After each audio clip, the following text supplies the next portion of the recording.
Selamat sore Bapak dan Ibu sekalian. Terima kasih atas kesediaan Bapak dan Ibu untuk meluangkan waktu dalam acara Pojok Pintar Manajemen hari ini. Perkenalkan, nama saya Alan Wijanarko yang akan memandu jalannya acara pada kesempatan ini.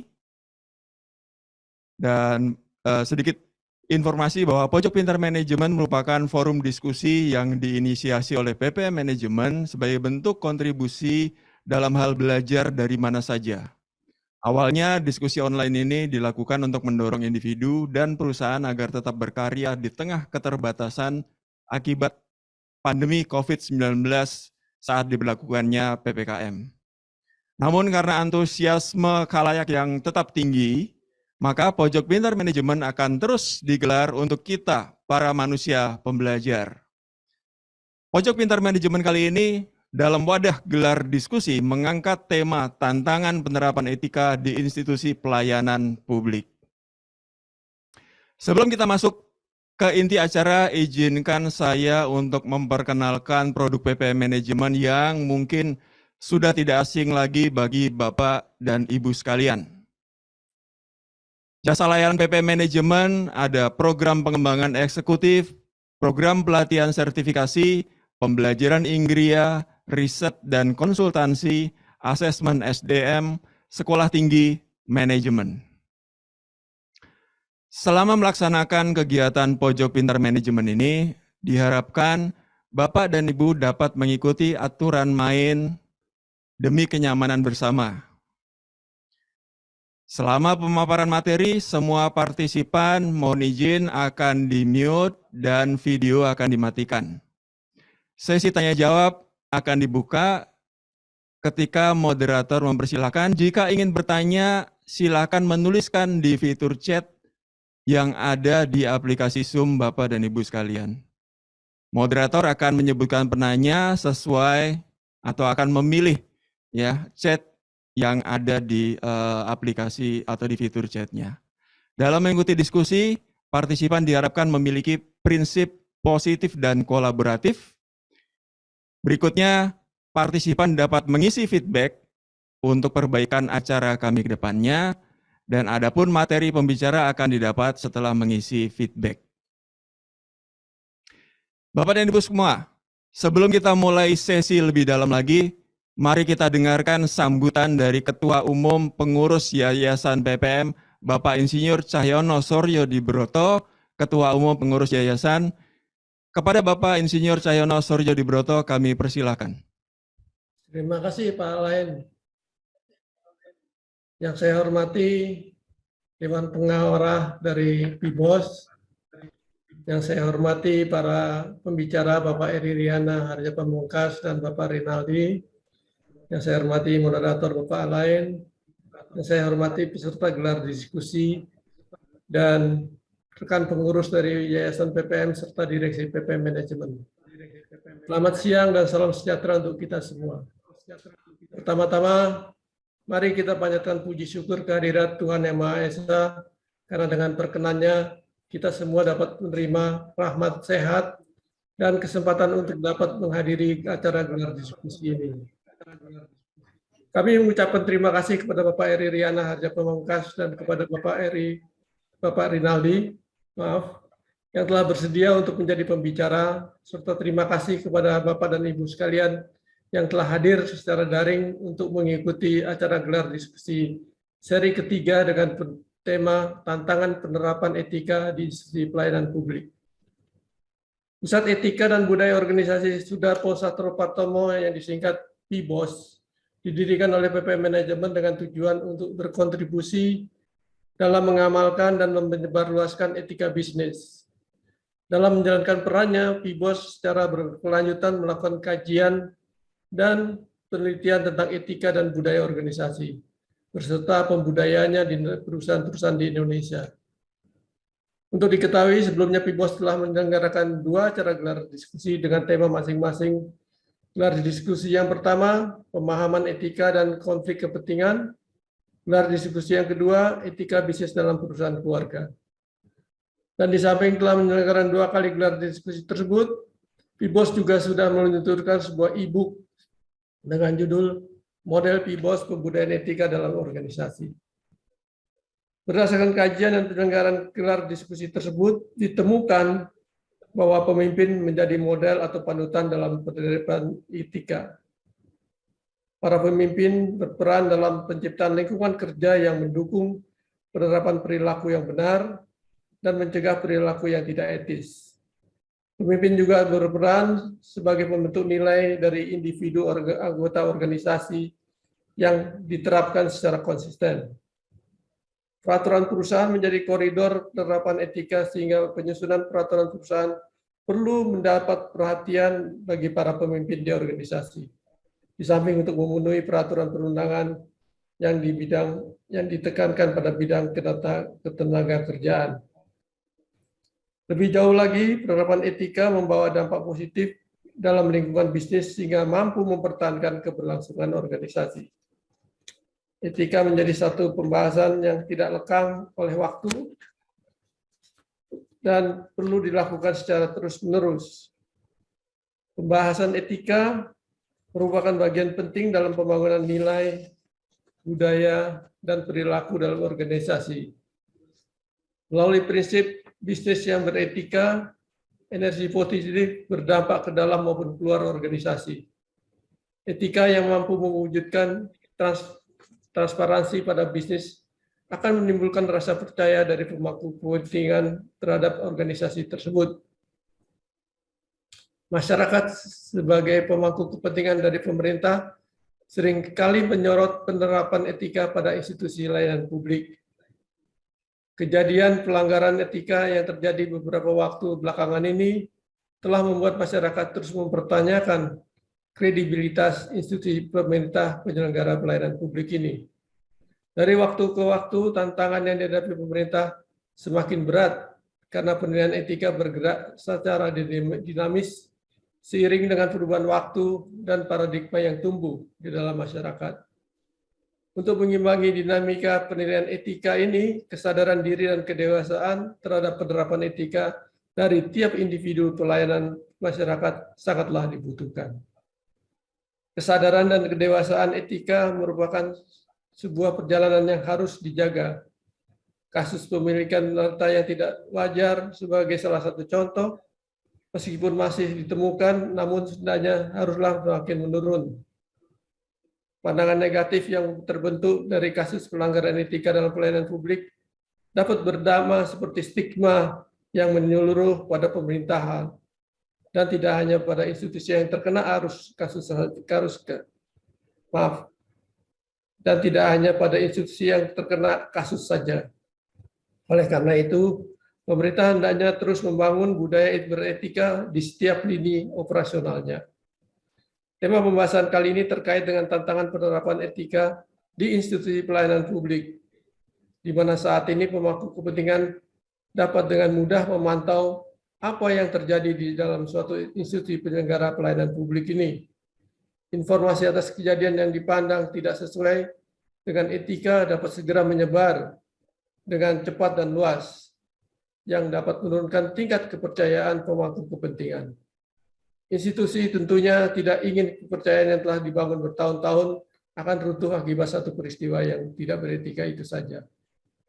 Akhir kata, kami ucapkan terima kasih kepada para pembicara dan hadirin yang telah mengikuti kegiatan PBOS. Silakan mengikuti acara gelar diskusi ini dan berkontribusi positif sehingga kita dapat memperluas pemahaman etika yang dapat diterapkan dan disebarluaskan kepada pihak yang lain. Sekian dan terima kasih. Saya kembalikan ke Pak Alain. Terima kasih Pak Cahyono. Wah, sambutan yang membuat ya kita terus termotivasi untuk terus melakukan etika atau berpedoman kepada etika. Terima kasih Pak Cahyono. Ya, manusia merupakan makhluk sosial. Dalam kehidupannya terdapat interaksi antar sesama. Etika dan budaya menjadi rambu-rambu yang menumbuhkan nilai bagi manusia. Selamat datang di gelar diskusi PBOS, tempat bincang-bincang seputar etika dan budaya. Bincang-bincang kali ini mengambil tema tantangan penerapan etika di institusi pelayanan publik. Dan sudah ada bersama kita dua pembicara. Pembicara kita yang pertama adalah Bapak Rinaldi. Beliau sebagai subkoordinator urusan penyuluhan Dinas Penanaman Modal dan Pelayanan Terpadu Satu Pintu Provinsi DKI Jakarta. Pendidikan terakhir beliau adalah Magister Ilmu Komunikasi dan beberapa penghargaan beliau dapatkan. Salah satunya adalah Best Presenter Public Relation Indonesia Awards. Dan ini didapatkan 4 tahun berturut-turut. Apa kabarnya Pak Rinaldi? Baik Pak Alain. Assalamualaikum warahmatullahi wabarakatuh. Waalaikumsalam Pak Rinaldi. Sehat Pak Rinaldi? Sehat Pak, alhamdulillah. Gimana Pak Alain? Sehat juga hari ini. Nampaknya kita sama-sama bersemangat nih hari ini. Iya, harus semangat Pak kalau ngomongin etika. Benar. Baik. Nah, pembicara kita selanjutnya, kita sambut Bapak Eri Riana Harja Pamekas. Beliau kita kenal sebagai pimpinan atau wakil ketua KPK tahun 2003 sampai 2007 dan saat ini sebagai Chairman of Advisory Committee Koalisi Anti Korupsi Indonesia. Apa kabar Pak Eri? Kabar baik, alhamdulillah. Gimana Pak? Sehat-sehat Pak? Sehat. Wah, ini sama-sama semangatnya nih Pak ya, kalau kita ngomongin etika Pak ya. Harus. Harus ya. Baik. Oke, mungkin kita akan langsung saja masuk ke inti acara kita. Kita akan mendengarkan pemaparan materi pertama yang akan disampaikan oleh Bapak Rinaldi. Kepada Bapak Rinaldi, waktu dan tempat kami persilakan. Baik, terima kasih Pak Alain. Yang terhormat Ketua Umum Pengurus Yayasan PPM Bapak Cahyono Suryo Dibroto beserta jajaran. Yang kami hormati Tokoh Nasional Pemberantasan Korupsi Indonesia Bapak Eri Riana Harja Pamekas. Yang kami hormati para peserta dan partisipan. Assalamualaikum warahmatullahi wabarakatuh. Selamat sore Bapak Ibu. Senang sekali saya dapat bertemu secara virtual bersama Bapak Ibu semua. Tentunya semoga Bapak Ibu selalu dalam keadaan sehat dan tetap semangat. Baik, hari ini saya akan berbagi terkait praktik baik penerapan etika dalam penyelenggaraan pelayanan publik di lingkungan DPMPTSP Provinsi DKI Jakarta. Namun sebelum masuk ke dalam materi presentasi, saya akan memperkenalkan terlebih dahulu apa itu perangkat daerah DPMPTSP Provinsi DKI Jakarta. Sebagaimana pantun berikut. Hari Rabu, sebelum nonton, makan dulu 2 roti tebal. Tak kenal maka tak sayang, jika sudah sayang, tolong jangan ditinggal. Bapak Ibu, mari kita saksikan tayangan video profil DPMPTSP Provinsi DKI Jakarta berikut ini.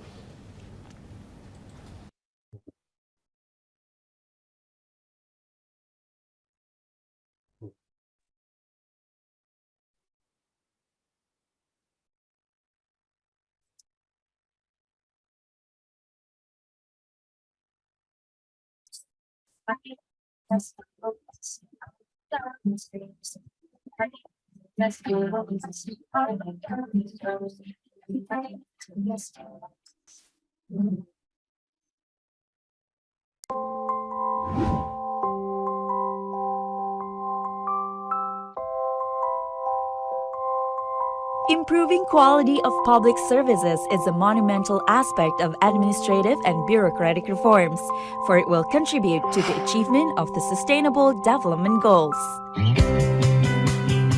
The Jakarta Investment and One-Stop Integrated Service Department, or better known as PTSP Jakarta, is a newly established government organization that started in 2015. PTSP Jakarta provides integrated solutions for managing investment, licensing, and non-licensing in the capital city of Jakarta.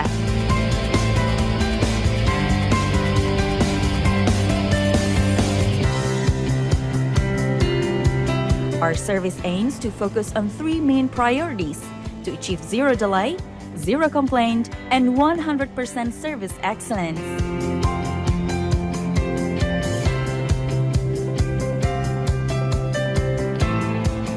Thus, we provide the citizens with an innovative multi-channel public service approach.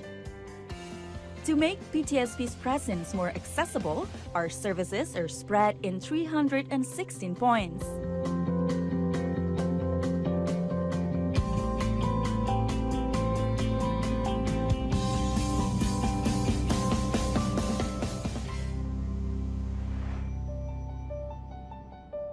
A 12-story building dedicated as a Jakarta Public Service Mall was built in 2017 to expand the function of one-stop integrated service.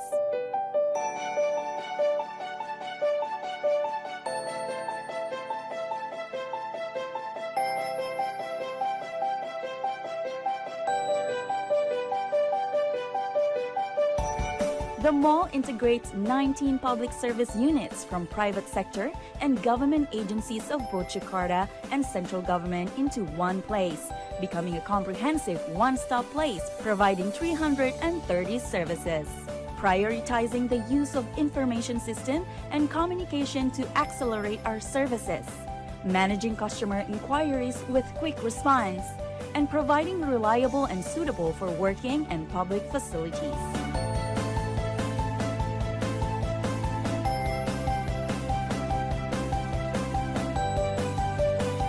To remain committed in giving exceptional service, we hold onto values to provide solutions through empathy,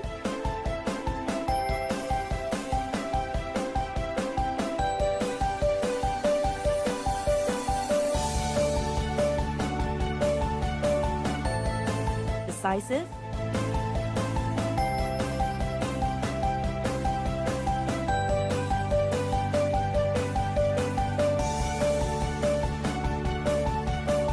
innovative,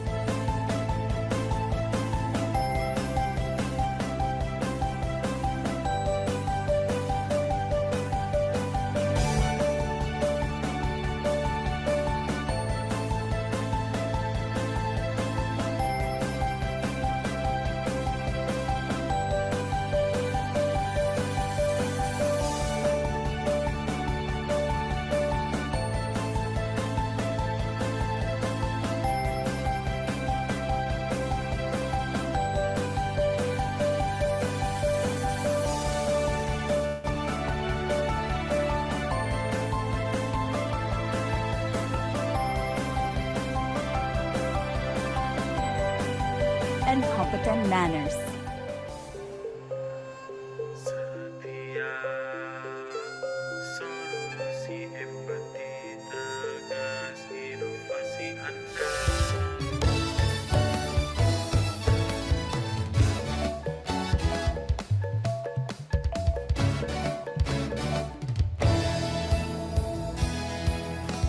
Setiap solusi empati tegas inovasi Anda. Pelayanan publik. Jakarta Capital City Government will stay committed to remain trustful and wholeheartedly dedicate our efforts to fulfill the basic needs and civil rights to every citizen through providing quality public services. Dan nyata bagi warga ibu kota, kerja tanpa lelah memberikan yang terbaik dengan inovasi tiada henti, multi channel public service delivery 1500164 call center dan Ajib siap melayani. Pelayanan nyata bagi warga ini. We work with full dedication in order to realize our commitment as the licensing solution for Jakarta citizens. Dengan inovasi tiada henti, multi channel public service delivery 1500164 call center dan Ajib siap melayani. Setia.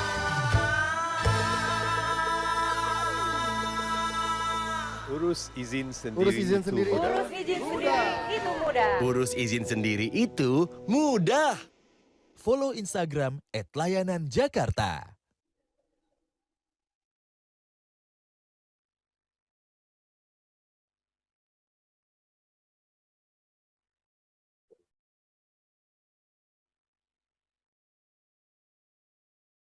Baik, Bapak Ibu yang kami hormati, Dinas Penanaman Modal dan Pelayanan Terpadu Satu Pintu atau DPM PTSP Provinsi DKI Jakarta merupakan perangkat daerah yang memiliki tugas melaksanakan urusan pemerintahan bidang penanaman modal dan pelayanan perizinan atau non-perizinan di wilayah DKI Jakarta. Tersebar di 316 service point atau UPPM PTSP yang berada di kelurahan, kecamatan, kota atau kabupaten administrasi, dan Mall Pelayanan Publik Provinsi DKI Jakarta atau tempat di mana saat ini saya berada. Kami berkomitmen untuk memberikan pelayanan terbaik, pelayanan publik yang prima kepada masyarakat secara transparan, efektif, efisien, inklusif, adil, dan berkesinambungan. Etika dan pelayanan publik. Bicara etika dan pelayanan publik adalah topik yang sangat menarik. Untuk itu hari ini saya juga sangat bersemangat nih bertemu dengan Bapak Ibu semua dan sebagainya. Karena dua hal ini, etika dan pelayanan publik ini sebenarnya sangat dekat dengan kehidupan kita sehari-hari. Karena siapapun kita pasti pernah mengakses pelayanan publik dan bahkan beberapa dari kita ini memiliki kenangan atau pengalaman tersendiri. Ada yang merasa sangat puas, tidak puas, atau bahkan sangat tidak puas atas penyelenggaraan pelayanan publik yang diterima. Berbagai pengalaman tersebut utamanya sangat ditentukan dengan bagaimana etika penyelenggara pelayanan publik yang diterapkan oleh pemberi layanan. Untuk itu, etika dan pelayanan publik merupakan hal yang tak bisa dipisahkan dan sangat mempengaruhi output layanan. Bapak Ibu, sebagai salah satu penyelenggara pelayanan publik, seluruh pegawai di lingkungan DPM PTSP Provinsi DKI Jakarta terikat pada aturan etika penyelenggara pelayanan publik yang telah diatur dalam Undang-Undang Nomor 25 Tahun 2009 tentang Pelayanan Publik, khususnya pada pasal 34, di mana pelaksana dalam penyelenggarakan pelayanan publik ini harus berperilaku adil dan tidak diskriminatif, cermat, santun dan ramah, tegas, andal dan tidak memberikan putusan yang berlarut-larut, profesional, tidak mempersulit, patuh pada perintah atasan yang sah dan wajar, menjunjung tinggi nilai-nilai akuntabilitas dan integritas institusi penyelenggara, tidak membocorkan informasi atau dokumen yang wajib dirahasiakan sesuai dengan peraturan perundang-undangan, terbuka dan mengambil langkah yang tepat untuk menghindari benturan kepentingan, tidak menyalahgunakan sarana dan prasarana serta fasilitas pelayanan publik, tidak memberikan informasi yang salah atau menyesatkan dalam menanggapi permintaan informasi, serta proaktif dalam memenuhi kepentingan publik, tidak menyalahgunakan informasi jabatan dan atau kewenangan yang dimiliki sesuai dengan kepantasan dan tidak menyimpang dari prosedur. Seperti tema kita pada hari ini, tentunya terdapat beberapa tantangan yang muncul ketika penegakan etika hendak dilakukan.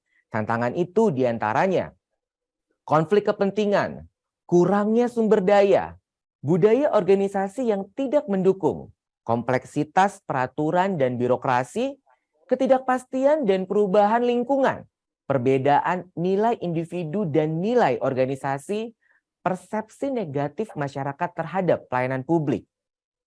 Ini adalah tantangan yang juga relevan dalam pelayanan publik. Stigma birokrasi yang terkesan rumit dan berbelit membuat tingkat kepercayaan masyarakat terhadap penyelenggara pelayanan publik rendah. DPM PTSP Provinsi DKI Jakarta melakukan berbagai upaya untuk menaklukkan tantangan-tantangan tersebut.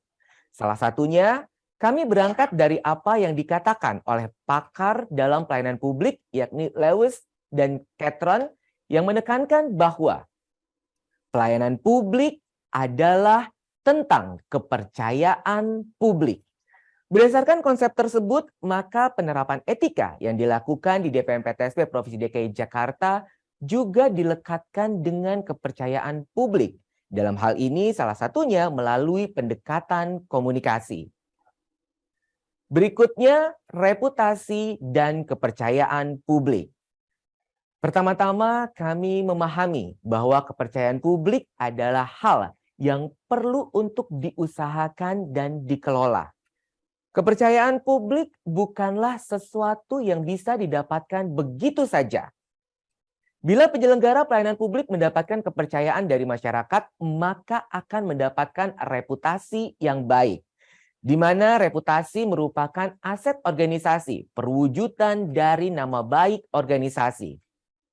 Dengan reputasi yang baik, organisasi akan memiliki banyak keuntungan, di antaranya mendapatkan kandidat yang kompeten, modal ketika krisis terjadi menjadi pilihan utama, dan mendapatkan dukungan dari masyarakat. Upaya untuk mendapatkan kepercayaan publik tersebut diletakkan dalam kerangka kerja reputasi berikut ini. Setidaknya terdapat 5 tahapan dalam kerangka kerja reputasi yang kami lakukan. Pada kuadran pertama adalah apa yang kita katakan atau niat, visi, nilai, dan etika. Kemudian apa yang kita lakukan, etika dan budaya pelayanan publik akan tercermin di kuadran kedua, utamanya terlihat dari tindakan kita dan perilaku. Di kuadran ketiga adalah fase pertemuan dengan stakeholders atau pihak-pihak yang dilayani.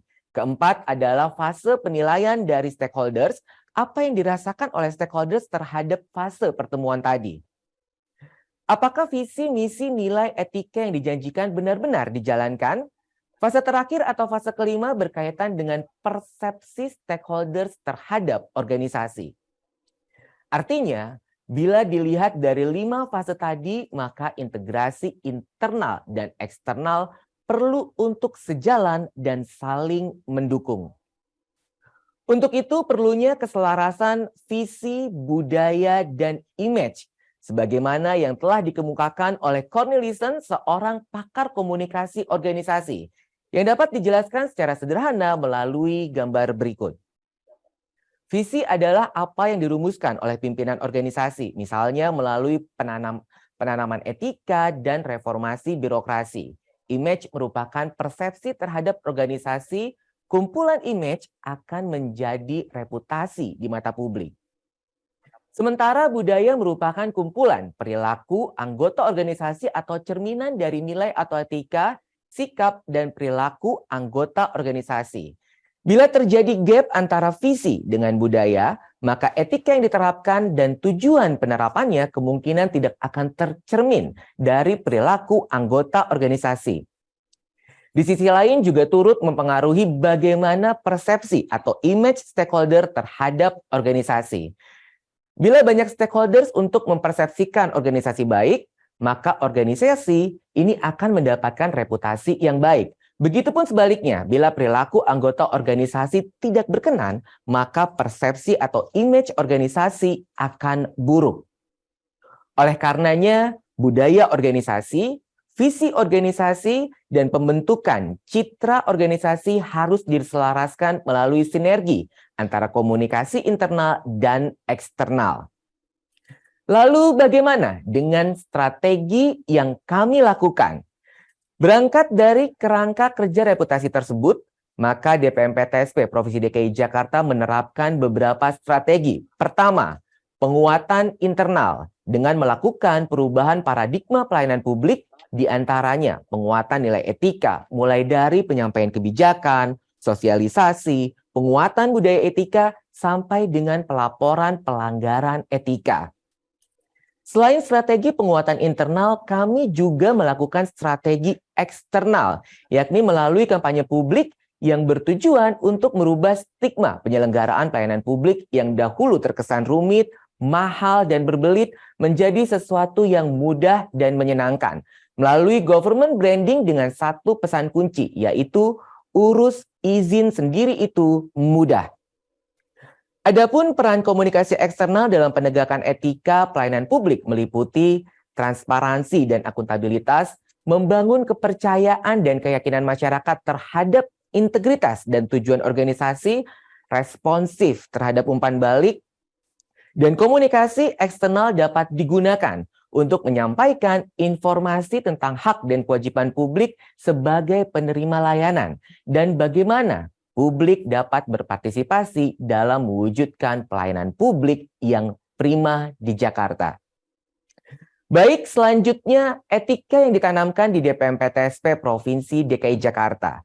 Pada tahun 2017, kami memperkenalkan kredo atau tata nilai setia, yaitu solusi, empati, tegas, inovasi, dan andal. Kemudian saat ini sesuai dengan Surat Edaran Menteri Pan-RB nomor 20 tahun 2021 tentang implementasi core values dan employer branding ASN, maka juga diterapkan internalisasi core values ASN berakhlak, bangga, melayani bangsa. Berakhlak merupakan akronim dari berorientasi pelayanan, akuntabel, kompeten, harmonis, loyal, adaptif, dan kolaboratif. Adanya core values ASN ini sebagai sari dari nilai-nilai dasar ASN sesuai dengan Undang-Undang Nomor 25, Undang-Undang Nomor 5 Tahun 2014 tentang Aparatur Sipil Negara. Dalam satu kesamaan persepsi yang lebih mudah dipahami dan diterapkan oleh seluruh ASN di Indonesia. Sedangkan bangga melayani bangsa merupakan employer branding ASN zaman now yang melayani sepenuh hati. Dengan pendekatan kerangka kerja reputasi dan komunikasi organisasi yang terpadu dan terintegrasi, berikut beberapa contoh penerapan internal dalam menegakkan etika pelayanan publik meliputi penyampaian nilai etika, pelatihan dan pengajaran tentang etika kepada semua petugas pelayanan publik termasuk dengan pembentukan tim yang melakukan sosialisasi etika. Kami menggunakan komunikasi internal untuk menyampaikan kebijakan dan prosedur yang berkaitan dengan etika pelayanan publik melalui panduan-panduan internal yang bertujuan untuk memastikan bahwa semua petugas pelayanan publik memahami dan mengikuti panduan atau pedoman yang telah ditetapkan. Membangun budaya etika, komunikasi internal juga berperan dalam menyediakan jalur yang aman dan terbuka bagi petugas pelayanan publik untuk mengajukan pengaduan atau melaporkan perilaku yang tidak etis. Kemudian kepada pihak eksternal, berbagai pendekatan dilakukan untuk mengkomunikasikan perubahan paradigma pelayanan yang terjadi di DPM-PTSP melalui pesan kunci mengajak publik untuk melakukan perubahan perilaku dengan mengakses pelayanan publik secara mandiri tanpa menggunakan pihak ketiga, karena di Jakarta urus izin sendiri itu mudah. Berbagai inovasi dihadirkan dalam memberikan kemudahan dan akses layanan kepada masyarakat. Komunikasi sebagai fungsi strategis organisasi pemerintah, termasuk dalam penerapan etika pelayanan publik. Selengkapnya kita saksikan video berikut.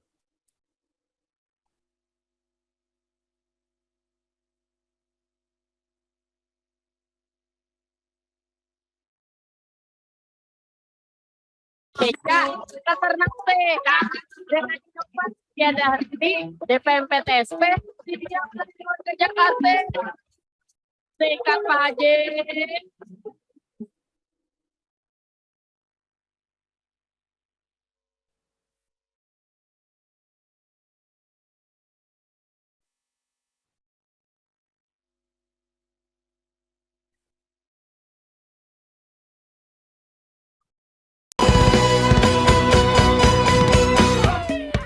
Karena anak saya itu benar-benar membantu kami, Mas. Stop.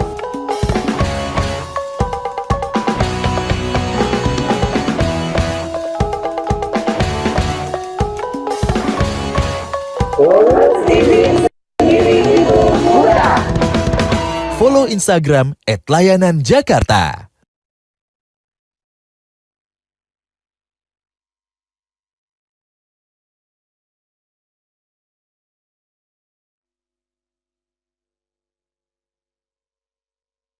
Sukses Jakarta untuk Indonesia. Berbagai kemudahan dan pendekatan layanan yang dilakukan dengan penerapan etika pelayanan publik telah berkontribusi terhadap pencapaian tujuan organisasi. Di antaranya, hasil Indeks Kepuasan Masyarakat DPM PTSP Provinsi DKI Jakarta menunjukkan tren peningkatan dari tahun ke tahun. Selain itu, nilai investasi juga semakin meningkat. Terakhir, berdasarkan data Kementerian Investasi atau BKPM Republik Indonesia, sepanjang tahun 2022, Provinsi DKI Jakarta berhasil mencatatkan capaian realisasi investasi sebesar 143 triliun rupiah. Tercatat 58 penghargaan bergengsi dan 6 sertifikasi berhasil diraih oleh DPM PTSP Provinsi DKI Jakarta dalam kurun waktu 5 tahun terakhir, meliputi Unit Penyelenggara Pelayanan Publik kategori pelayanan prima dari Kemenpan RB Republik Indonesia, top 99 kompetisi, Inovasi Pelayanan Publik dari Kemenpan RB Republik Indonesia, predikat kepatuhan tinggi atau zona hijau dari Ombudsman Republik Indonesia, Platinum Awards atau juara umum dalam kompetisi Kinerja Komunikasi dan Kehumasan tingkat nasional, Public Relation Indonesia Awards, Anugerah Ipra Humas kategori instansi pemerintah provinsi terbaik, dan lain sebagainya. Baik, Bapak Ibu, saya akan menutup dengan sebuah pantun. Naik kereta ke Surabaya, senangnya hati menjemput cinta. Demikian paparan saya untuk silaturahmi follow @layanan Jakarta. Terima kasih. Wassalamualaikum warahmatullahi wabarakatuh. Saya kembalikan ke moderator Pak Alain. Terima kasih.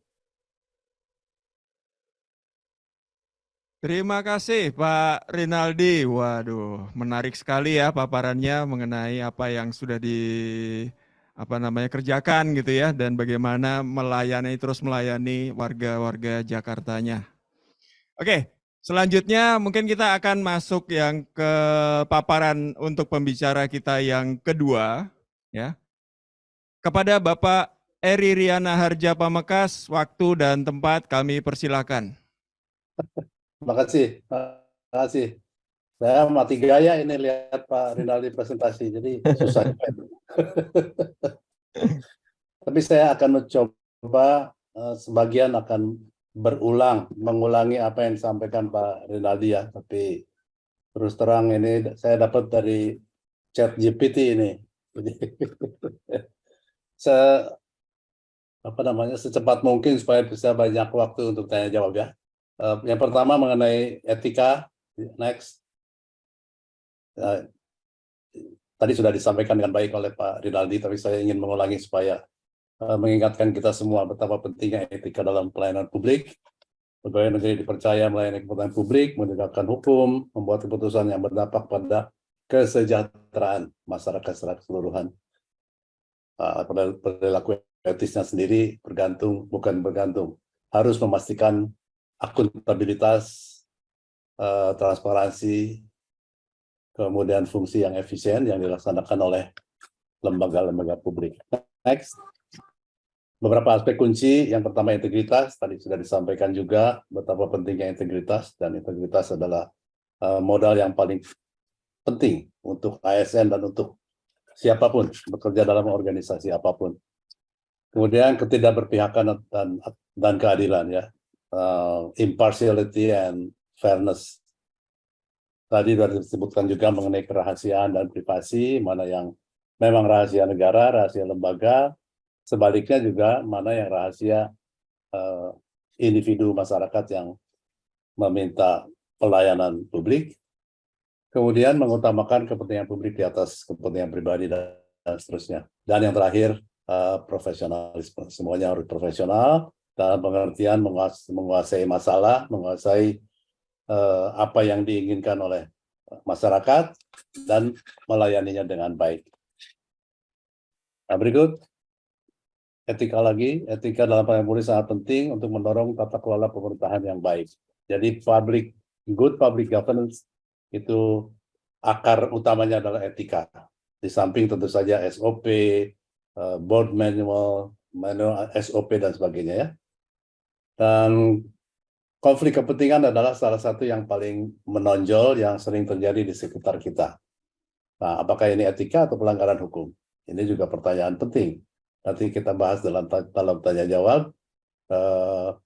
ASN atau pegawai negeri yang tugasnya melayani publik harus menahan diri untuk memisahkan secara tegas mana kepentingan pribadi dengan mana kepentingan publik dan mana kepentingan masyarakat.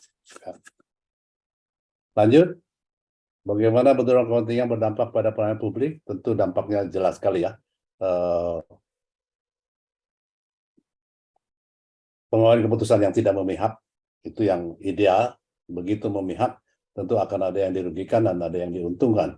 Dan ini yang tidak boleh terjadi.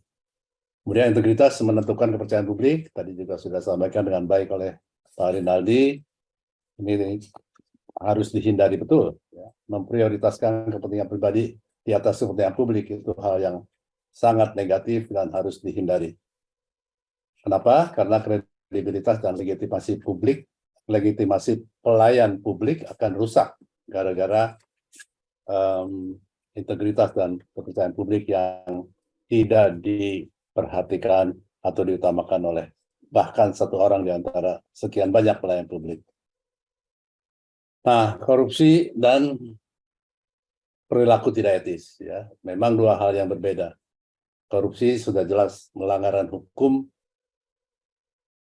hukum yang sesuai dengan definisi korupsi, yaitu ya namanya korupsi. Tapi etika itu kadang-kadang dibolehkan oleh hukum, tapi tidak dilakukan demi kepatutan. Ya. Kepatutan seringkali abu-abu, karena kepatutan menurut satu orang dianggap tidak patut oleh orang yang lain. Ya. Banyak contohnya.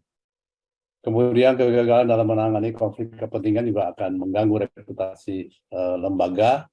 Oleh karena itu, jalan keluarnya adalah hadirnya transparansi dan akuntabilitas. Apa artinya? Artinya semua informasi dibuka, kecuali informasi rahasia tentu saja, dan akuntabel artinya selalu bersedia untuk menyampaikan pertanggunggugatan atau pertanggungjawaban kepada publik.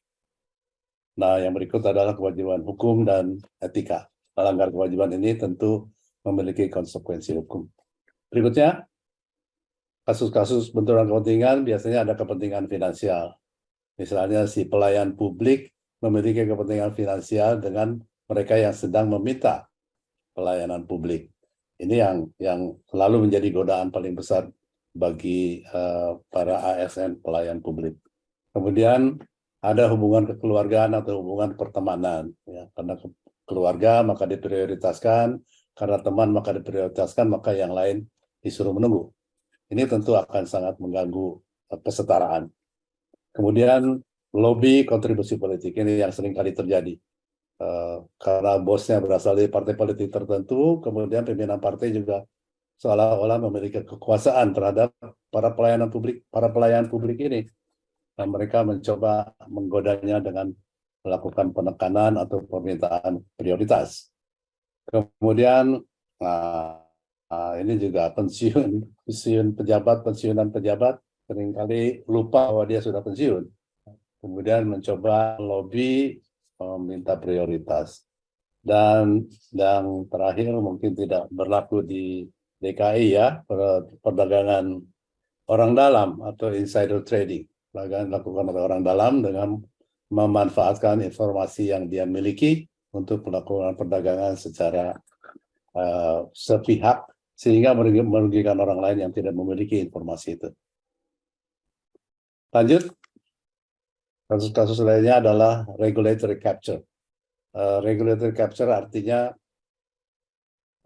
begitu eratnya hubungan antara pelayan publik atau pejabat publik dengan kalangan industri, sehingga regulasi bisa saja diubah dengan mudah demi kepentingan para pemain di industri tertentu itu.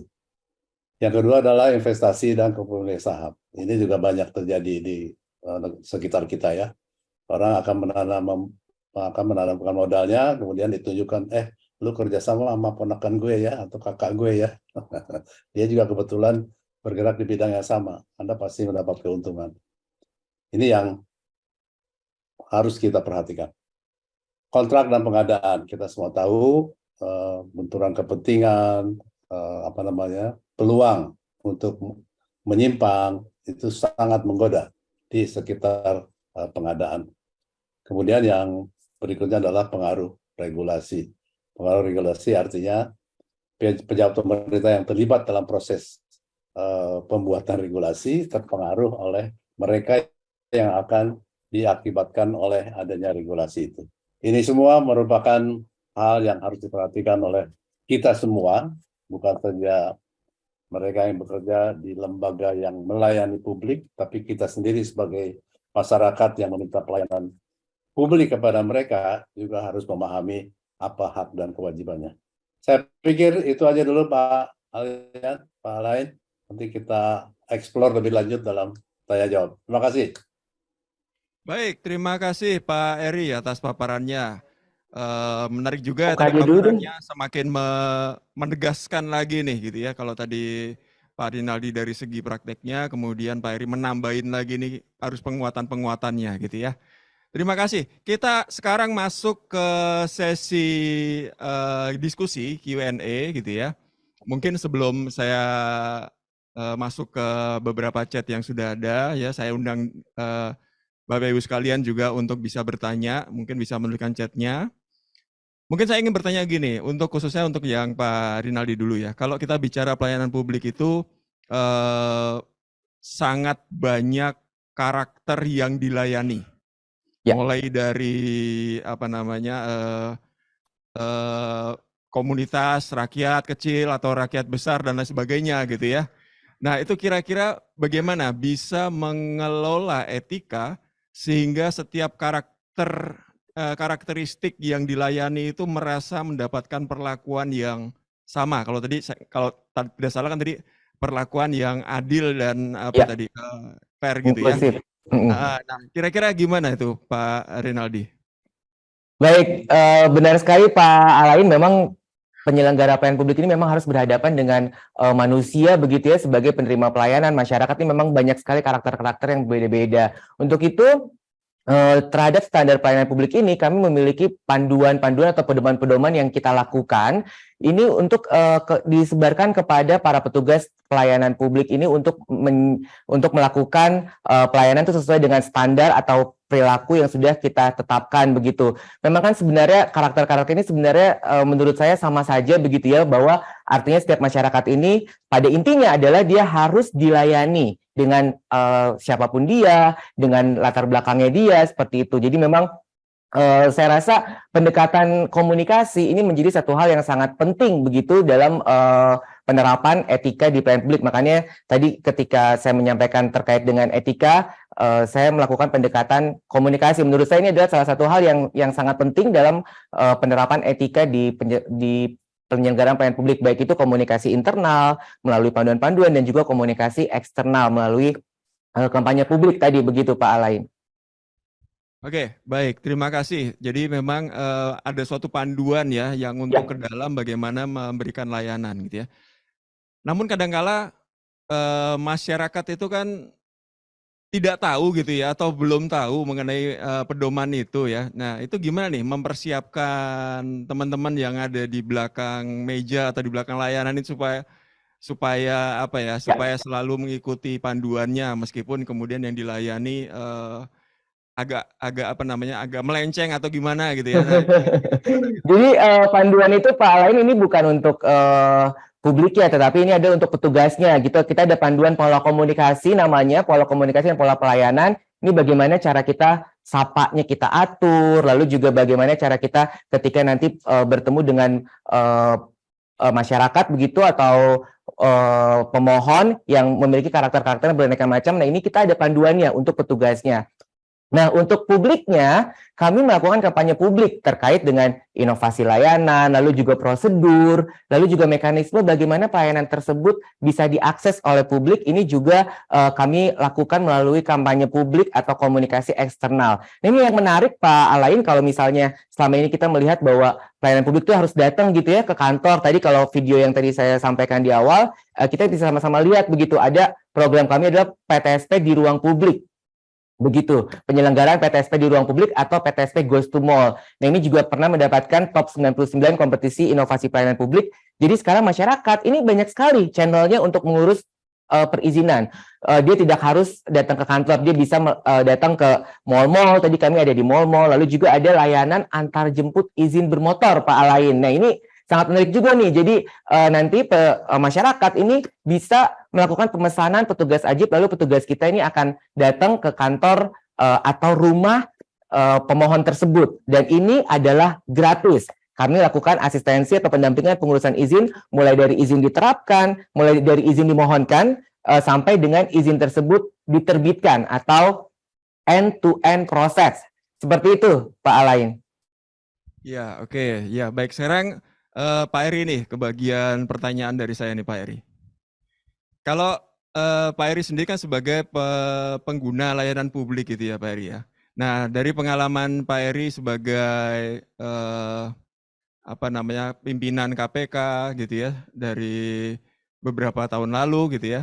Ini kira-kira menurut Pak Eri, etika yang sudah ada atau etika yang sudah timbul di masyarakat ini apakah memang sudah cukup baik gitu ya, atau rasanya kita baru basic aja gitu ya, atau kita rasanya baru permulaan aja? Ini gimana nih menurut pandangan Pak Eri nih?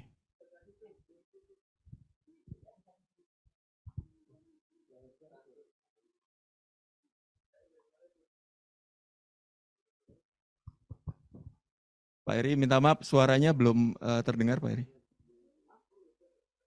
Ya, saya akan berangkat dari pemahaman mengenai persepsi korupsi suatu negara. Ya, kan korupsi itu tidak bisa diukur secara matematis, ya. Yang bisa diukur itu persepsi. Persepsi didasarkan pada survei. Survei dilakukan secara ekstensif, intensif di berbagai negara, muncullah indeks persepsi korupsi. Nah, indeks persepsi korupsi itu yang paling utama ditanyakan dalam surveinya pertama kali adalah pelayanan publik. Jadi pelayanan publik yang baik itu memberikan persepsi bahwa suatu negara korupsinya seperti apa. Ya, lebih baik pelayanan publiknya, akan lebih baik persepsinya. Nah, tentu pelayanan publik ini tidak terbatas hanya seperti yang DPM PTSP ini salah satu saja. Ya, begitu tamu luar negeri datang ke Indonesia, kan pertama kali yang dia hadapi adalah imigrasi, kedua bea cukai. Setelah itu dia baru datang ke PTSP ini kan, terus membuka usaha, tanya itu, tanya ini, nah, dia bikin perusahaan dan seterusnya dan seterusnya. Jadi betapa pentingnya pelayanan publik menurut saya sangat penting dan sangat utama. Itulah tujuan utama reformasi birokrasi, supaya pelayanan publik kita menjadi baik, seperti kredonya tadi, pelayanan prima, mestinya ditambahin itu Pak Rinaldi, pelayanan prima dan bersih. Pelayanan prima dan bersih, jadi bersih dari suap, bersih dari gratifikasi, bersih dari apapun. Jadi pelayanan publik yang tulus tanpa pamrih. Nah, masyarakat tentu menginginkan ini semua ya. Di DKI sih sudah banyak perbaikan. Bahkan ada teman saya yang kaget itu ngurus KTP begitu mudahnya, dan dia kemudian ngeluarin duit untuk ngasih upah gitu ya. Maksudnya supaya rasa terima kasih dia ngasih duit, terus ditolak, dia sampai kaget, lupa bahwa sekarang udah nggak usah pakai duit lagi gitulah. Nah, ini masyarakat juga harus disadarkan bahwa pelayanan publik adalah menjadi haknya, sepanjang dia tentu membayar kewajibannya sebagai warga negara ya. Dia harus membayar pajak, retribusi, PBB. Kalau itunya sudah dipatuhi, nah baru dia ngomong hak. Jadi jangan hak dulu, kewajiban dulu, baru hak. Jadi dari sisi masyarakat, tentu mereka memimpikan ini semua, walaupun masih ada kekurangan di sana-sini. Itu aja, Pak Alain. Ya, baik. Kalau seperti itu kan berarti ada juga andil dari masyarakat gitu ya Pak, untuk bisa membuat suatu lingkungan yang bersih ya. Seperti tadi misalnya tidak memberikan tipping gitu ya, memberikan uang tip dan lain sebagainya. Nah, menurut Pak Eri sendiri nih, apakah pemahaman seperti itu sudah semakin baik nih di masyarakat kita, atau ya tadi saya katakan, apakah ini baru beberapa aja nih yang paham hal-hal seperti itu? Ya, semakin baik lah. Yang tidak paham itu yang punya kepentingan kan. Dan itu levelnya ada level yang lebih tinggi. Ya, kecuali Pak Rinaldi dapat tekanan dari atasannya, karena atasannya pengen cari muka sama atasannya lagi, partainya partai A, pimpinan partai A-nya ngomong Pak Rinaldi coba disebutin punya. Nah, yang gitu-gitulah paling yang terjadi ya. Tapi secara umum saya kira membaik, walaupun pelan. Yang tidak membaik itu yang tingkatan tinggi, yang memang urusannya juga gede. Nah, itu memang masalah besar yang masih kita hadapi sekarang. Oke, baik, terima kasih Pak Heri. Ini mungkin ada pertanyaan melalui chat nih dari Pak Fikih Rian Saputra, saya bacakan aja. Inovasi apa saja yang telah dilakukan DPMPTSP Provinsi DKI Jakarta dalam menunjang pelayanan publik? Mungkin saya ingin lebih menajamkan lagi gitu ya, inovasi apa saja yang telah dilakukan untuk mencegah hal-hal yang tidak beretika itu muncul di dalam pelayanan publik. Baik. Pak Rinaldi. Pak Rinaldi dulu, Pak. Ya. Baik, Pak Alain, terima kasih Mas Vicky atas pertanyaan ini sangat menarik ya. Jadi memang tadi banyak sekali inovasi yang kita lakukan di DPMPTSP Provinsi DKI Jakarta ini. Nah, salah satu hal yang menurut saya ini untuk pencegahan terhadap pelanggaran etika dalam penyelenggaraan pelayanan publik ini adalah kampanye publik yang kami lakukan, yaitu urus izin sendiri itu mudah. Karena menurut saya ini etika sangat berkaitan dengan bagaimana perilaku penerima layanan tersebut itu sendiri, begitu bagaimana masyarakat ini bisa mengakses pelayanan publik dengan mudah dan dengan pendekatan layanan yang sudah sampai kepada masyarakat. Karena bagaimanapun jika pelayanan publik ini masih sifatnya tertutup, dari penyelenggara pelayanan publik, dari pemerintahnya, dari kaminya ini tidak membuka channel yang begitu luas, tentunya masyarakat tidak akan bisa merasakan inovasi-inovasi pelayanan publik tersebut. Untuk itu, dari kampanye publik urus izin sendiri itu mudah, maka lahirlah berbagai macam inovasi-inovasi. Salah satunya tadi yang seperti saya sampaikan, Pak Alain, ini adalah Ajib, ini adalah salah satu yang sangat diminati oleh warga masyarakat, karena petugas Ajib ini bisa mendatangi kantor atau rumah pemohon begitu untuk dia melakukan pendampingan atau asistensi terhadap permohonan perizinan, mulai dari tahap permohonan sampai dengan izin tersebut diterbitkan atau end-to-end proses. Nah, ini hal yang menarik adalah di Ajib ini kami benar-benar menerapkan etika pelayanan publik di Ajib tersebut, dari mulai pemohonnya harus pemohon langsung, artinya tidak bisa diwakilkan begitu, lalu juga ada indeks kepuasan masyarakat atau pertanyaan terkait dengan survei layanan yang sudah diberikan ini kepada masyarakat tersebut. Dan kami juga sering sekali melakukan evaluasi yang sifatnya internal maupun dengan pihak-pihak eksternal, begitu Pak Alain. Jadi saya rasa penyelenggaraan pelayanan publik ini merupakan kerjasama bersama begitu ya antara pemerintahnya dan juga masyarakatnya. Jangan pemerintahnya sudah memberikan suatu inovasi yang begitu banyak, begitu channelnya sudah dibuka selebar-lebarnya, tetapi ternyata ujung-ujungnya ini masyarakat kita masih saja menggunakan pihak ketiga, masih saja menggunakan jasa yang lainnya begitu. Saya rasa ketika kita sama-sama menggerakkan bahwa urus izin sendiri itu mudah, saya rasa semua kita bisa sama-sama mengawal proses penyelenggaraan pelayanan publik seperti tadi yang disampaikan oleh Pak Eri, bahwa pelayanan publik ini merupakan hal yang sangat kunci, begitu sangat penting dalam proses bernegara. Begitu Pak Alain. Ya, terima kasih Pak Rinaldi ya. Alain ini sebenarnya saya juga ingin menyampaikan juga sesuatu nih. Biasanya tuh saya tuh suka deg-degan ketemu Pak Eri nih, karena Pak Eri selalu menjadi juri saya nih kalau di lomba-lomba nih.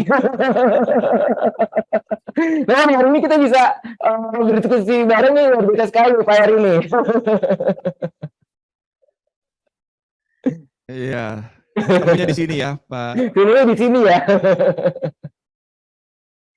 Oke, baik. Ini mungkin ada pertanyaan kaitan dengan ini di sini ada pertanyaan kaitan dari Miss Kit ya. Tadi kan dikatakan ada apa namanya bisa mendatangi ke rumah gitu ya. Ya. Nah, bagaimana cara tempatnya Pak Rinaldi atau bagaimana cara pemerintah itu untuk bisa memastikan bahwa ketika mendatangi pemangku kepentingan atau mendatangi masyarakat, itu tidak ada imbalan apa-apa gitu. Jadi memastikan bahwa semuanya itu adalah gratis dan kemudian tidak dipungut bayaran apa-apa. Ini kira-kira bagaimana cara memonitor dan bagaimana juga cara mengevaluasi hasil dari teman-teman yang ada di lapangan ketika melakukan pelayanan. Ya, ini menarik sekali nih Pak Alain. Jadi kita harus buka-bukaan nih kayaknya hari ini nih di Pebos nih. Jadi untuk Ajib ini adalah memang inovasi yang sangat diminati oleh masyarakat. Nah, tentunya kami melakukan evaluasi tadi seperti saya sampaikan, ada evaluasi yang sifatnya internal dan juga melibatkan pihak eksternal dan juga melibatkan penerima layanan itu sendiri atau masyarakat itu sendiri. Nah, di beberapa kesempatan ini kami juga kerap meletakkan kamera tersembunyi di petugas Ajib tersebut di kantongnya begitu, di sakunya. Jadi kami akan melakukan evaluasi dan itu merupakan salah satu tools untuk melakukan evaluasi secara internal dan juga ada mystery shopping seperti itu dan banyak hal lainnya yang kami lakukan begitu terkait dengan evaluasi dan juga pencegahan terhadap pelanggaran etika. Dan alhamdulillah komitmen pimpinan Pemprov DKI Jakarta khususnya DPMPTSP Provinsi DKI Jakarta ini sangat berkomitmen untuk penerapan etika dalam penyelenggaraan pelayanan publik. Salah satunya tadi melalui kampanye publik urus izin sendiri itu mudah. Karena pengguna Ajib ini adalah harus pribadi atau perusahaan begitu yang tidak boleh diwakilkan. Jadi artinya penerima langsung dari pelayanan perizinan tersebut. Jadi kalau pakai calo begitu, kalau pakai pihak ketiga itu tidak bisa menggunakan inovasi layanan Ajib. Seperti itu Pak Alain.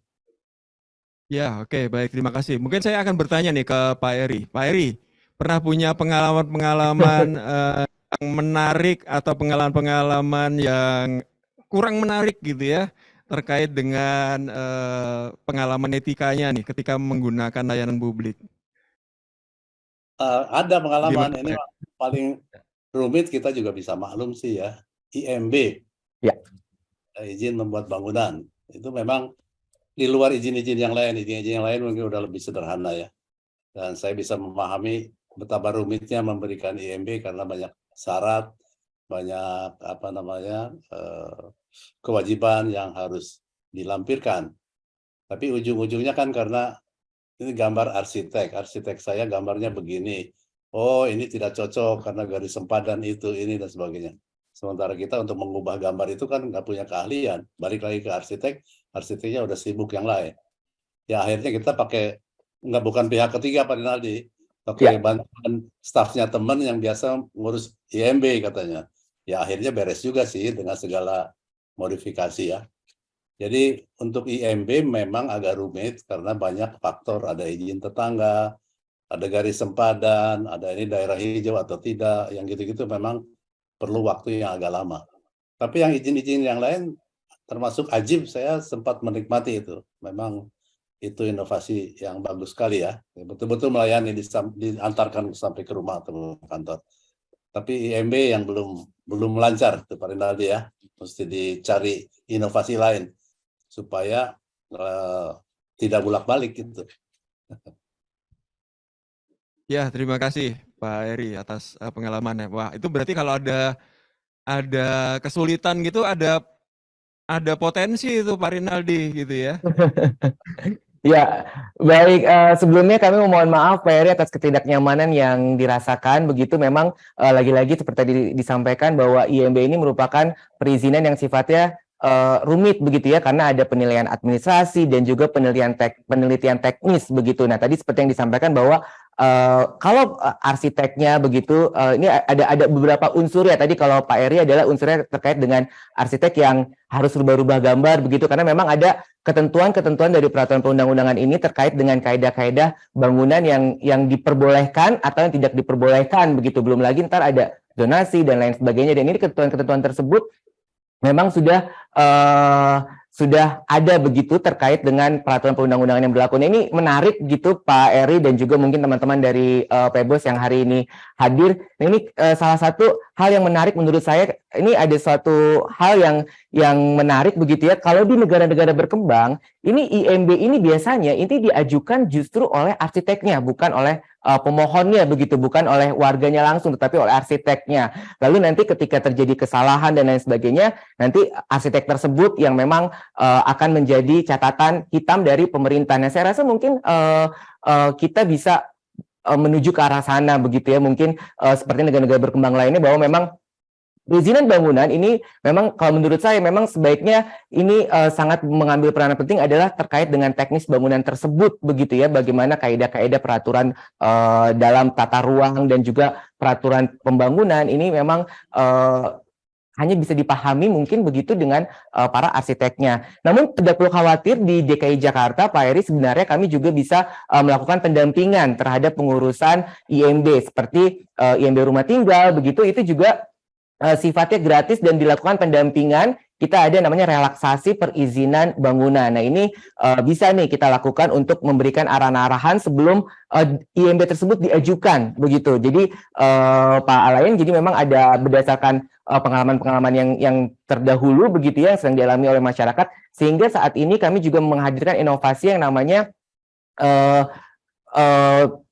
panduan-panduan begitu, bentuknya adalah seperti pedoman pada saat sebelum mengajukan perizinan bangunan gedung. Misalnya nanti akan ditulis di situ bahwa ketentuannya seperti ini dan lain sebagainya. Nah, itu akan termaktub di dalam pra permohonan, namanya perizinannya adalah pra permohonan. Jadi sebelum mengajukan IMB atau sebelum mengajukan perizinan bangunan gedung, ini akan ada pra permohonan terlebih dahulu yang akan diberikan arahan-arahan terkait dengan bagaimana yang harus dilakukan dan bagaimana ketentuan-ketentuan terkait dengan peraturan yang berkaitan dengan tata ruang dan juga berkaitan dengan pembangunan bangunan gedung seperti itu. Jadi saya rasa banyak channelnya begitu, kita bisa datang langsung. Tadi ada 316 service point. Nah, ini juga yang berbeda di DPMPTSP lainnya di seluruh Indonesia. Di Jakarta kita sampai kelurahan nih ada kantor dari DPMPTSP yang merupakan perwakilan dari DPMPTSP Provinsi DKI Jakarta, yang juga masyarakat bisa melakukan konsultasi terhadap perizinan-perizinan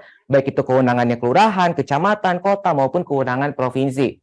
Seperti itu Pak Alian. Jadi sebenarnya banyak sekali nih channel-channel yang bisa dilakukan gitu. Lalu juga ada sosial media dan lain sebagainya, dan juga ada di mall pelayanan publik di lantai 2 ada loket penyuluhan yang juga melakukan pendampingan atau asistensi.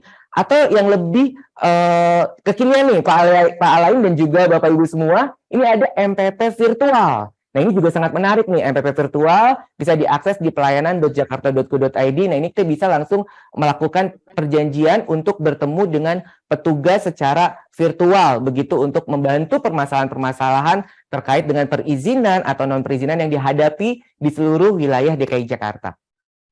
Seperti itu. Ya, baik. Terima kasih. Wah, ini menarik juga. Mungkin ada satu pertanyaan gitu ya. Tentunya ketika kita bicara melakukan pelayanan publik tadi kan banyak melibatkan pemangku kepentingan gitu ya, banyak stakeholder-nya gitu ya. Nah, terus kemudian kita juga nggak tahu apakah bagaimana caranya untuk bisa mengendalikan atau mengelola supaya semua atau setiap stakeholder atau pemangku kepentingannya itu bisa beretika gitu ya. Tapi ketika ketemu nih dengan pemangku kepentingan atau perpanjangan tangan dari kita, misalnya dari kelurahan, dari RT RW tadi yang disampaikan, itu ada penyalahgunaan wewenang ya untuk kepentingan pribadi. Ini gimana nih? Apa yang perlu dilakukan oleh Pemprov nih, pemerintah provinsi untuk bisa mencegah supaya hal itu tidak terjadi? Karena itu kan merupakan perpanjangan gitu ya, perpanjangan layanan publik. Ini kira-kira ada caranya nggak, Pak Rinaldi? Ya, tentunya terkait dengan kewenangan dari setiap service point ini juga sudah ada ketentuannya, peraturan perundang-undangannya begitu, Pak Alen. Jadi nggak bisa serta-merta misalnya dari kelurahan bisa mengeluarkan izin yang tingkatan dinas itu tidak seperti itu begitu. Jadi memang ada aturan mainnya sudah sangat jelas, SOP-nya sudah sangat jelas.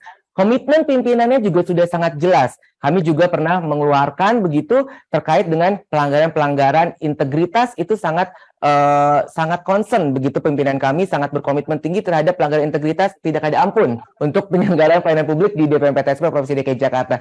Saya rasa Pemprov DKI Jakarta sudah semangatnya, dan juga masyarakat Jakarta saya rasa semangatnya sama, bahwa kita sama-sama ingin mewujudkan pelayanan publik yang prima di Jakarta begitu Pak Alain. Oke, mungkin saya nanya ke Pak Eri nih. Ketika kita bicara mengenai etika gitu ya, apakah semua hal itu bisa dituliskan ke dalam sebuah peraturan atau ke dalam sebuah rambu-rambu ya waktu dari sudut pandang Pak Eri ini sebagai pimpinan KPK, apakah semuanya bisa dituliskan atau bisa dideskripsikan atau itu kembali ke apa ya individu masing-masing, Pak? Nah, sebagian besar bisa dibukukan semacam do's and don'ts ya. Apa yang boleh dilakukan, apa yang tidak boleh dilakukan. Memang tidak perlu ada aturan. Kadang-kadang aturan membolehkan, hukum tidak melarang, tapi sepatutnya tidak dilakukan. Jadi ini kan urusan kepatutan kan, etika ini. Kepatutan, kewajaran, lain lagi dengan sopan santun, itu etiket namanya. Itu juga penting. Tapi etika bisa dituliskan, dideskripsikan dalam bentuk ya buku kecil lah, manual pegangan semua orang, panduan semua orang mengenai apa yang tidak boleh dilakukan dan apa yang harus dilakukan. Bisa. Oke. Dan mungkin itu juga yang dilakukan dari tempatnya Pak Rinaldi ya, membuat suatu Ya. panduan-panduan. Jadi atau kita membuat banyak material. sekali Pak Alen memang panduan-panduan terkait dengan etika ini. Nah, salah satu di panduan pola komunikasi, lalu panduan penggunaan media sosial ini juga kami buatkan begitu untuk para petugas di DPMPTSP Provinsi DKI Jakarta. Artinya mengikat begitu, kita nggak bisa sudah terikat bahwa petugas-petugas atau pegawai yang ada di DPMPTSP Provinsi DKI Jakarta ini ketika menggunakan media sosial ini harus terikat dengan panduan penggunaan media sosial yang ditujukan untuk seluruh pegawai, bukan saja untuk akun yang bersifat organisasi, tapi juga akun pribadi dan juga panduan-panduan lainnya. Ada panduan media relation, lalu panduan bagaimana penyelenggaraan ajib dengan baik, lalu juga panduan terkait dengan PTSP Goes to Mall, dan semuanya pokoknya di sini kita banyak panduannya Pak Arjun nampaknya. Ada panduan-panduan, yang itu adalah salah satu pendekatan komunikasi yang kami lakukan begitu. Oke. Mungkin ini pertanyaan ya untuk kedua pembicara gitu ya. Ini dari Astri Rahmayanti gitu ya, saya bacakan. Assalamualaikum Prof. Eri, luar biasa berintegritas. Saya jadi semangat mendengar paparan Prof. Wah. Saya mau bertanya, bagaimana cara kita mempertahankan integritas agar beretika sesuai dengan tujuan organisasi, sementara banyak teman-teman seprofesi yang menyimpang? Wah, ini untuk kedua pembicara. Mungkin dari Pak Eri dulu, silakan Pak Eri. Kita kan tidak bermimpi untuk menjadi orang yang sempurna ya. Yang kita inginkan adalah kita menjadi orang yang autentik. Autentik itu dalam pengertian tidak apa-apa beda dengan orang lain. Orang lain melakukan itu, kalau kita bisa mencegah mereka, memberitahu mereka, ya bagus. Kalau tidak bisa, ya tidak apa-apa. Tapi kita tetap bertahan untuk tidak melakukan seperti yang mereka lakukan. Itu menurut saya tidak sulit kalau kita bisa menahan diri. Percayalah bahwa rezeki itu nggak kemana-mana. Kalau memang ujung-ujungnya duit itu ya rezeki lah. Semua orang tahu. Kadang-kadang datang sesuatu yang tiba-tiba dari arah yang tidak kita duga. Ada aja itu ya. Itu yang pertama. Yang kedua, tidak pernah ada orang yang mencatat dengan baik prestasi orang lain. Tapi yang dicatat oleh orang itu adalah orang ini seperti apa. Punya integritas apa tidak. Dia beretika atau tidak. Pengalaman saya dalam panitia seleksi berbagai jabatan, itu selalu pertanyaan saya yang pertama. Kalau dia jujur, itu pasti saya catat sebagai poin yang paling baik. Dan yang selalu kita tanyakan, apakah dalam psikotes atau dalam assessment apapun namanya, yang kita lihat pertama kali kan sebetulnya perilaku. Perilaku itu perilaku etika dan bagaimana dia melihat integritas, apakah sebagai prioritas atau tidak. Dan itu banyak caranya ya. Dan oleh karena itu bertahanlah. Kenapa? Karena dengan bertahan itu Anda punya modal yang akan diingat oleh orang lain. Dan orang lain akan tetap mengutamakan itu dimanapun. Gitu. Itu kan universal ya, nilai global, nilai universal yang berlaku di mana-mana. Yang nggak laku di sini, ya laku di tempat lain. Gitu, Pak Len. Ya, baik. Terima kasih Pak Heri. Jadi kita perlu melihat ke diri kita ya, perlu menahan diri gitu ya, untuk tidak berbuat. Nah, gimana nih dari Pak Rinaldi pandangannya? Baik, setuju sekali dengan Pak Eri. Memang menurut saya bahwa kita melakukan sesuatu itu bukan karena orang lain ya, untuk kita berintegritas, justru untuk diri kita sendiri. Karena memang tidak ada yang benar-benar orang lain yang benar-benar bisa menilai kita. Karena kan endingnya penilaian itu semuanya adalah terhadap apa yang kita lakukan ini adalah yang menilai adalah Sang Maha Pencipta begitu ya. Jadi menurut saya ketika kita ingin berintegritas, ketika kita memang orang yang berintegritas, mau siapapun itu temannya, mau seperti apapun lingkungannya, tetap menurut saya integritas tetap nomor satu. Dan hal yang menarik dari suatu integritas adalah integritas bukan saja berbicara suatu hal yang baik dan lain sebagainya begitu, memang yang harus kita lakukan, tetapi juga integritas ini juga bisa meningkatkan reputasi diri kita. Nah, jadi menurut saya integritas dan etika ini sangat harus dilakukan oleh setiap individu, tidak peduli siapa temannya atau tidak peduli bagaimana lingkungannya, karena balik lagi integritas dan etika yang kita terapkan ini akan balik lagi kepada reputasi diri kita, yang mendapatkan keuntungan terhadap itu semua juga adalah diri kita, yakni mendapatkan reputasi yang baik di mata publik, di mata masyarakat, dan juga di mata keluarga. Dan yang paling terpenting adalah mendapatkan reputasi yang baik di mata Sang Pencipta kita, begitu Pak Alian. Pak Alain ya, baik. Ya, baik. Terima kasih Pak Rinaldi. Ya, kita sudah sampai di penghujung acara gitu ya.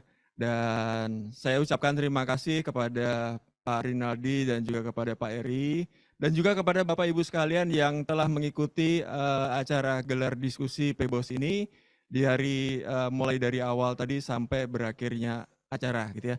Tapi sebelum kita beranjak pergi, mungkin kepada Pak Rinaldi dan Pak Eri boleh memberikan closing statement untuk bincang-bincang kita hari ini. Silakan mulai dari Pak Rinaldi dulu closing statementnya Pak.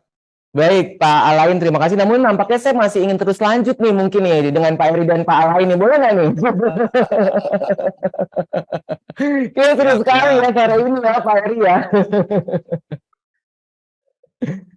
Baik, untuk Bapak Ibu partisipan dan juga peserta PBOS hari ini, terima kasih sudah menyaksikan. Mungkin kalimat penutup dari saya Pak Alain bahwa etika dan pelayanan publik adalah hal yang tidak dapat dipisahkan. Setiap aparatur negara wajib mengedepankan etika penyelenggaraan pelayanan publik dalam pelaksanaan tugas-tugas pemerintahan dan dalam memberikan pelayanan publik.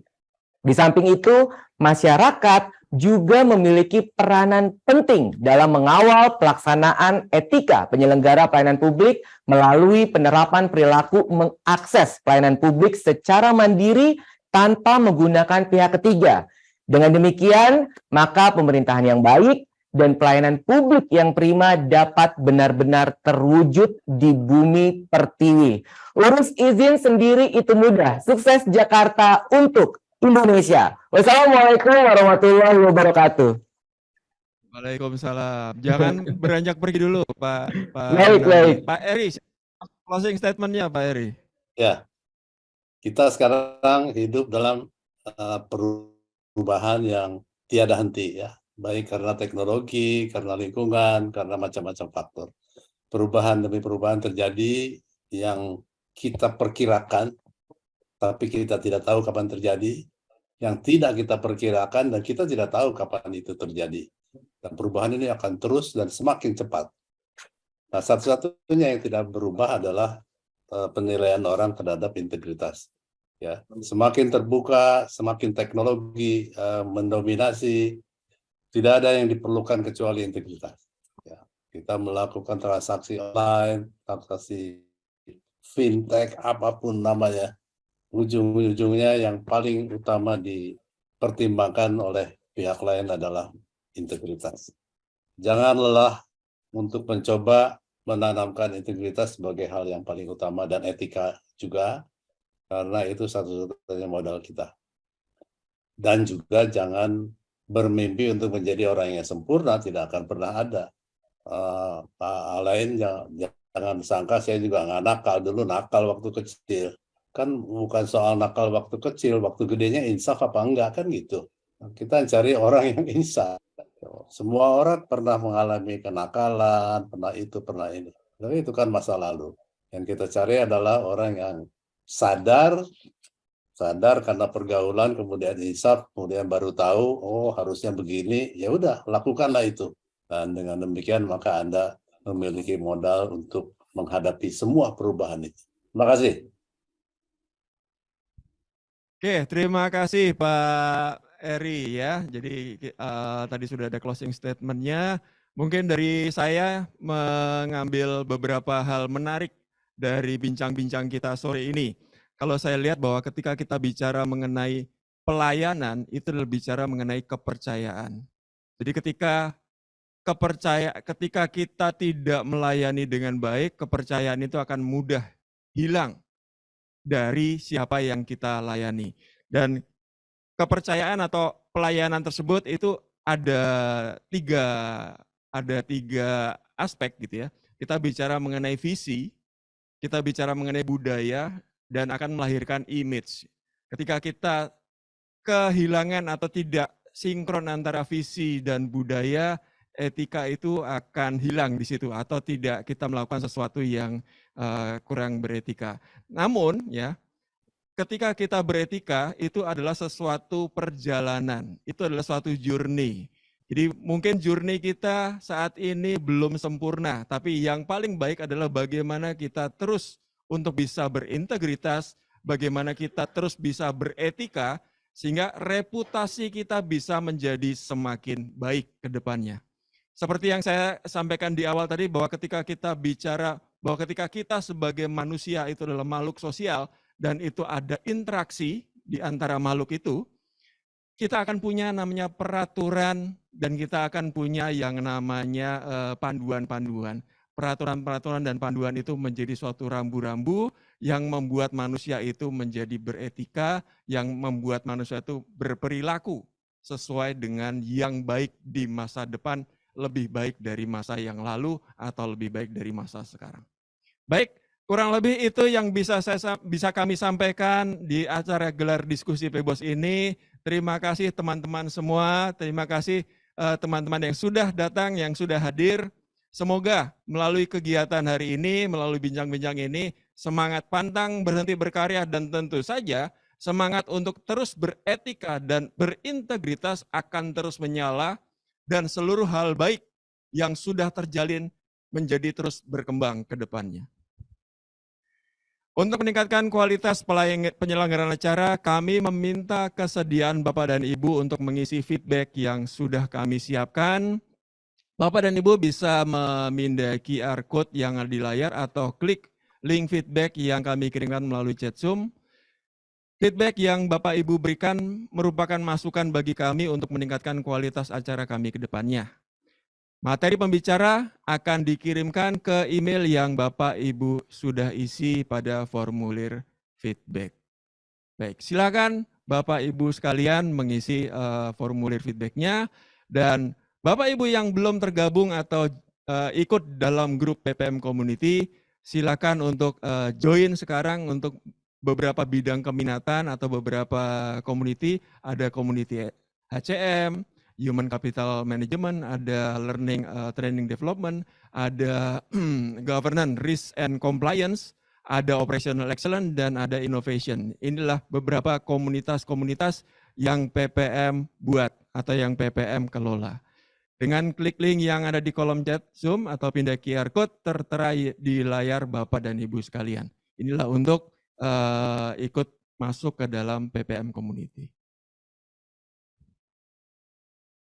Tidak terasa sudah 2 jam acara ini berlangsung. Di akhir acara hari ini kami mengucapkan terima kasih sekali lagi atas keterlibatan berbagai pihak yang mendukung tersenggahnya acara ini. Ada para pembicara, ada Pak Cahyono sebagai Ketua Umum Yayasan PPM Manajemen, dan juga kepada Bapak Ibu sekalian yang bersedia meluangkan waktu untuk mengikuti kegiatan hari ini, mulai dari awal sampai akhir. Mohon maaf jika ada salah-salah kata atau salah-salah tindakan dalam memandu acara ini. Saya Alan Wijanarko, pamit undur diri. Sampai jumpa di kegiatan PPM Manajemen selanjutnya. Salam sehat, salam etika, salam integritas untuk kita semua. Terima kasih Pak Alayan. Terima kasih. Terima kasih Pak Eri. Terima kasih kasih. Bapak Ibu, Pak Bos. Sehat-sehat. Ya, sama-sama.